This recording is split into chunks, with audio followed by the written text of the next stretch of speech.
Hello, beautiful soul family. Rebecca here, your vibe mentor, bringing you another video on how to raise your vibration so you can live your best life. So let's talk today about manifestation and the nervous system and how a calm nervous system will amplify or speed up your manifestations versus an activated nervous system, which will slow down your manifestations.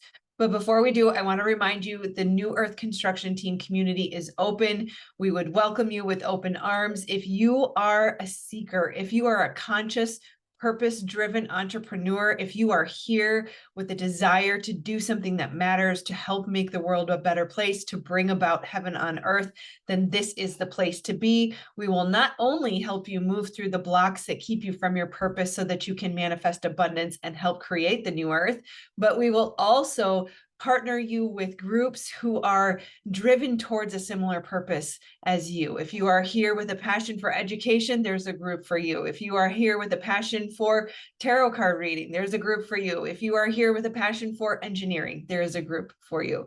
So please do come join us. We would welcome you with open arms. We're just getting started, so you would be considered one of the founding members and have a strong voice in how the group is evolving, as well as secure your low cost for life. Your price will never go up if you join today. All right, so let's talk the nervous system. I think this is why I love so much. For me personally, if you follow this channel, you know I have an interest in not only psychology and biology, but also quantum mechanics and energy and what it takes to live this game called life. And I often liken it to trying to drive a fancy sports car or playing a video game. We were given this game called life or this fancy sports car with no instruction manual. And it's become very clear and evident to many of us that the way we go about things is not working, that there is a clear indication that the way they told us it should work does not work, and there's something obviously missing. So if you identify as a seeker, you know that yearning for something more, that feeling of there's just got to be a different or better way, and yet not quite understanding what you're seeking. And when it comes to manifestation, I like to preface this conversation with, I am not here to tell you that manifestation is the easy way out. I am not here to tell you that you can sit on your couch with a bag of potato chips and zone out on an entire season of Netflix TV shows and expect that your manifestation is just going to come. If you are here because you want to find the easy way out and not do the work, then this video is not for you. But if you are truly dedicated to finding your purpose, to stepping into your purpose, to making a difference in the world, to becoming that purpose-driven entrepreneur that you know your heart is yearning for, then this is for you. Because at the end of the day, we are creators. We are manifestors. We are manifesting all the time. We also know that everything is energy, that the things we see around us seem solid, seem physical, but really they are just a manifestation of a different frequency and vibration. And so while some may say some of this seems woo, it really is practical everyday life. If you want to figure out how to play this game called life, if you want to be successful, if you want to have a successful business, if you have that yearning that will not let you sleep until you have stepped into the thing that is calling you, and even though you don't know what that thing is, then this is the place to be. Because we are creating all the time without a conscious awareness around how we are creating, we can't control what we are creating.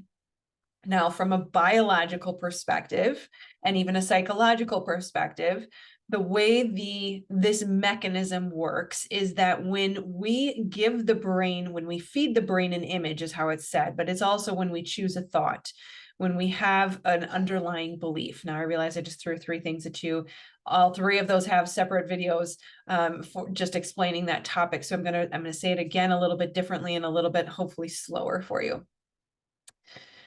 When we have a belief, the belief is the foundation. From the belief comes a thought, and the brain will match that thought with an image. Now, any one of those 3 pieces will create a certain chemical cocktail through the brain. The brain will create that and send that through the body. So a limiting belief, a negative belief, a belief that says the world is scary or I'm not safe, will then create a thought and an image to match it. The brain says, oh crap, let's freak out and make sure that we create a chemical or a hormone cocktail that is going to get us to a safe place, right? So then we trigger the nervous system into a fight or flight response. The parasympathetic nervous system, the sympathetic nervous system is there. It's to sympathize with your situation and to help you get out of it. Now, that feeling, right? So say that a different way, that creates an emotion. Emotion is the language of the body.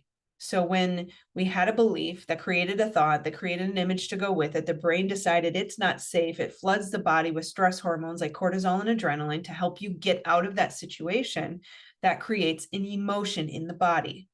Emotion is different than feeling. Feeling is an emotion combined with a story, right? So I've seen some sort of altercation between two people that tells me somehow I get the indication, usually it's a trigger, right? There's some sort of historical experience that would suggest I've seen this before. That means it's not safe.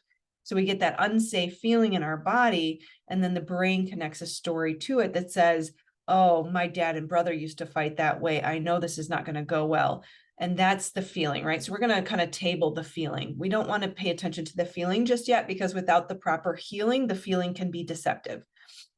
So we want to stick with the manifestation mechanism, right? So we have the belief of a foundation. From there comes the thought and an image to go with it, creating a chemical cocktail that's flooded through your body, creating an emotion, your body's language of frequency and vibration of what is emanating from you at that time.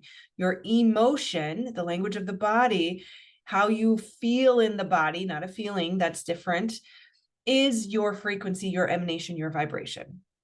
Okay. So the reason we want to understand the nervous system and how to calm it is because the nervous system has something called the vagus nerve, which is running throughout the spinal cord, which is in charge of turning your fight or flight mechanisms on and off. It switches you from fight or flight to rest and digest. And of course, I'm including fawn and freeze in fight or flight. That's, again, another topic for another day. When your vagus nerve, just like any other muscle, has atrophied in the way of moving you towards your parasympathetic nervous system, your calm, rest and digest, growth and repair state system, it will atrophy. It will be more difficult for you to switch into rest and digest than it is to switch into fight or flight. Said another way is you can have a habit of moving into fight or flight at the slightest external stimuli or trigger that makes you feel unsafe. And the vagus nerve will have a strong propensity towards your fight or flight and have a more difficult time switching into rest and digest. So now what does this mean for manifestation? Obviously, if that is our frequency and our emanation, our vibration, if we're stuck in fight or flight, we are creating more of the thing we fear. We are drawing to us. That is the vibration or the frequency of the things that we fear. So that is our attraction point. Now, if we can start to switch into rest and digest, we will become more familiar with, we may have lost over time, the things that bring us joy, that nurture us, that feed us, the things we desire, the things we truly want to grow in our life. Now, here is where it can be a little bit more complex. If you ever felt unsafe, unseen, unheard, uncared for, or unloved for an extended period of time, that's kind of the hard way of saying it. I can say it a different way. If you did not feel safe, seen, heard, cared for, and loved as a child or at any point in your life for an extended period of time, you are likely to have a stronger propensity towards fight or flight, towards that sympathetic nervous system state. Sometimes that can show up as feeling unworthy, not enough, having a lack mentality, the world's not safe, people aren't safe. It can also show up as under the guise of overachievement, of perfectionism, over people pleasing, over giving, right? We overcompensate is really the umbrella there. And so that can be deceptive, especially when the world rewards us for working too much and stressing too much and hustling too much. But as you start to pay attention to your body and to your nervous system, to your state of being, as you practice going throughout your day and just noticing, how am I feeling right now? How am I feeling right now? How am I feeling right now? You will start to notice that this is a constant fluctuating state of being. And in my experience, having been stuck in that hypervigilance, that fight or flight state for a very long time, it became such a habit that even on vacation or sitting in a movie or just trying to be present with my friends and family, my nervous system feels as if there's something missing. We got to go do something. There's something to rush for. There's something to worry about. Then what's the next thing on the to-do list? And it becomes a habitual state. Dr. Joe Dispenza will tell us that we can become addicted to emotional states. That if you are always driving at 8 a.m. and always in traffic, and usually in that traffic you get aggravated, you will become habituated towards aggravation at 8 a.m. in the morning, whether or not you're in the car or in traffic or there's someone annoying you, which then would make sense that if you are in the car and you are in traffic, but no one is necessarily annoying you, you still have that tendency to become more easily aggravated. And it takes a lot of time to master this. So if this is your first time hearing about this, give yourself a break. It's going to take some time. But what we need to do is just start checking in and asking that question as we go throughout the day. How do I feel right now? How do I feel right now? How do I feel right now? We want to start to pay attention to the muscles. We want to start to pay attention to the tension and the strain and the stress, especially in the neck, shoulders, and arms. Now, if you think of hypervigilance, think about, what does that feel like? What does that look like for you and your body? If I say that word hypervigilant, you have to remain vigilant. Imagine that you have been asked to guard the door all night long alone. What is your posture going to be? Are you going to be slumped over, or are you going to be ready to fight, right? You're white knuckling the steering wheel of life, if you will, right? So your arms are very tense. There's a lot of tension in the elbow, in the shoulders, in the neck, especially in your facial expression. You're ready, right? We're on. You think about being in the Sahara Desert and watching for, a predator. You have to be ready, right? That is the state of the nervous system that we want to start to move away from. And I'm well aware that our culture has encouraged hustling for far too long. And hustle is the antithesis of what we seek. It is this hypervigilant nervous system state that is attracting more of those things that we are looking for, that we're on guard for, that we're afraid of.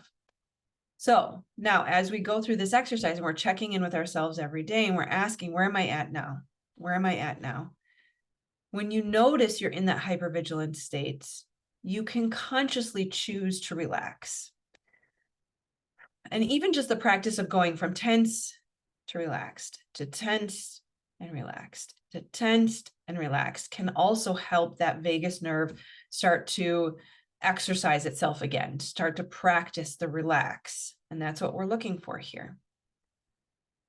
Now, also note, from a neurobiological perspective, we have dendrites in the brain, also known as neural pathways, that as we use them more and more become even more developed. Fully formed dendrites have impulses or thoughts go to them, right? The thought rushes to that dendrite and the electrical impulse travels through that pathway very, very easily when they are fully formed.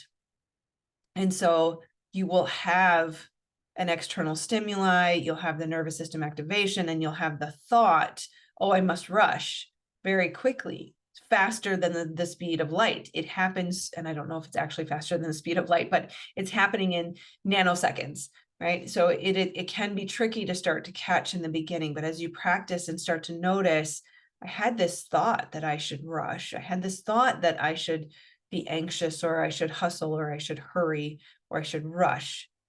But really, there isn't anything to rush towards right now. That's when we can start to catch it and just notice that was a habit. That was an addictive tendency, right? And it will take time. I will say that it was difficult for me to break this habit without brain spotting. Brain spotting is a somatic healing therapy that helps to heal not only the cognitive mind, but also the triggers and the traumas and the wounds in the body that will sort of trip the wire, if you will, and send us into this state. But it was after a very long weekend of brain spotting where I was able to start to see, I've been in a calm state for a few hours now, and all of a sudden I felt this urge. I felt this tendency towards rushing or feeling stressed or strained, and there was nothing that shifted and changed. It was purely just a habit that came in and said, we should hurry up now. And to bring it back and say, no, there's nothing to hurry over. The other thing to pay attention to and watch out for is that the brain, because it's addicted to the stress hormones, adrenaline can be addictive. Because it's looking for that thing that it's addicted to or it's used to, it will try to come up with stories and tell you, oh, you actually should be rushed right now. You should be stressed right now. You should rush. You should be in a hurry. But if we really step back and say, okay, here's the things that my brain is telling me I have to do today, or I have to do in this next hour, or whatever it has come up with, and it really is making up a story, we can look at that and challenge that and say, I see that this is not actually true. You know, if I only got the first 2 things on that list of 5 done, it would be okay. And I trust that it will all work out. And that is really the next piece of this, is stepping into trust, which I'm going to do a whole nother video on because it is such a critical component to healing this tendency. So kind of bringing this all back together is, if you want to be a successful, purpose-driven entrepreneur, if you have been seeking this thing and it has been calling your name and won't let you rest until you step into it, mastering your nervous system, mastering your manifestation mechanism is going to be a critical component. Getting really critically clear on, when do I become activated? What has caused me to be activated? Is it reasonable? Is it justifiable? Is it true? Is it a real threat? Does it really warrant the activation of my nervous system? 9 times out of 10, that answer will be no. And then mastering your state of being, state of mind, your nervous system, the stories that are being told, to bring it back down so that you are predominantly in that calm state, the rest and digest, growth and repair state is the only place we can grow from. This is true from a business perspective. This is true from a spiritual perspective. This is true from a biological perspective. It's true from a neurobiological perspective. It's true from a psychological perspective. We have been, and we're not even going to go there. The propensity, the tendency towards hypervigilance and the hustle culture that has been taught to us is the exact opposite of where we need to be. Yes, you have to have a healthy balance of action and rest, but you can take action from a place of rest. You can be in a healing state, a state of growth and repair in your nervous system while also taking action. And in fact, you will have more inspired action, you will have more creative action, you will have more aligned action when you come from that rest and digest, growth and repair state of your nervous system. The other thing to note too is, again, from a biological perspective, stress hormones are very acidic, and you could call them happy hormones, are more alkaline. Acidic environments are what create disease, dis-ease in the body. The alkaline environment is more balancing. Again, that's why we can step into growth and repair. So we really want to be coming from that rest and digest, that parasympathetic state of your nervous system predominantly, and reserve that sympathetic state, that fight or flight state, for true emergencies. Okay. This ties into biohacking. This ties into energy hacking. This ties into connection. It ties into magnetism. It ties into everything. So just know that this could not be a more critical thing to master and understand. Okay, with that, I will close. That feels complete. I love you guys so, so much. Please do make sure you subscribe and share if you know anybody who could benefit from this, especially if they suffer from any type of autoimmune disease or disease in general. Understanding the calming state of the nervous system will help them move back into healing, growth, and repair. Also, if you are looking for support in this, if you would like to join the New Earth Construction team, we have a community. The link is below. Feel free to join us. We would love to see you there. All right. Namaste, my friends. I love you all so much, and I will see you on the next video. Take care.